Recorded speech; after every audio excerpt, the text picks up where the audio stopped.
పాకిస్తాన్కు చెందిన ఒక హిందూ మహిళ ప్రస్తుతం అందరి దృష్టిని ఆకర్షిస్తోంది. పాకిస్తాన్లోని బలూచిస్తాన్ ప్రావిన్స్కు చెందిన కషిష్ చౌదరి బలూచిస్తాన్ అసిస్టెంట్ కమిషనర్గా నియామకమయ్యారు. కేవలం 25 ఏళ్ల వయసులో కషిష్ అల్లకల్లోలమైన ప్రావిన్స్లో ఇంత పెద్ద బాధ్యతను స్వీకరించిన పాకిస్తానీ హిందువుల మైనారిటీ కమ్యూనిటీకి చెందిన తొలి మహిళగా చరిత్రను సృష్టించారు.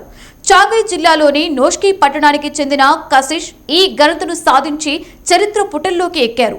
ఆమె బలూచిస్తాన్ పబ్లిక్ సర్వీస్ కమిషన్ పరీక్షలలో ఉత్తీర్ణత సాధించడం కేవలం వ్యక్తిగత విజయం మాత్రమే కాదు, దేశంలోని మైనారిటీ కమ్యూనిటీస్ కు ఆశాకిరణం కూడా.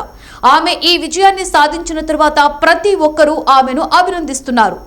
ఆమె మీడియా ముఖంగా మాట్లాడినప్పుడు తను ఈ విజయాన్ని సాధించడానికి 3 సంవత్సరాలు అవిరామంగా చదవలసి వచ్చిందని, ప్రతిరోజు కనీసం 8 గంటలు ప్రిపేర్ అయ్యేదానని చెప్పుకొచ్చారు. క్రమశిక్షణ, సమాజానికి సహకరించాలనే కోరిక ఈ ప్రయాణంలో నన్ను ముందుకు నడిపించాయని ఆమె చెప్పుకొచ్చారు. కషిష్ చౌదరి తండ్రి గిరిధారి లాల్ మీడియా ముందు తన కుమార్తె గురించి గర్వంగా మాట్లాడారు.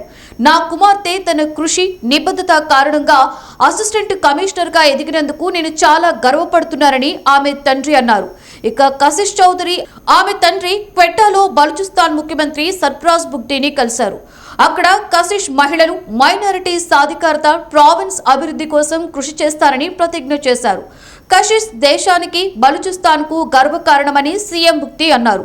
పీటీఐ ప్రకారం పాకిస్తాన్లో పురుషాధిక్య ప్రాంతాలలో అనేక అడ్డంకులను అధిగమించి విజయం సాధించిన హిందూ మహిళల్లో కషిష్ కూడా ఒకరు.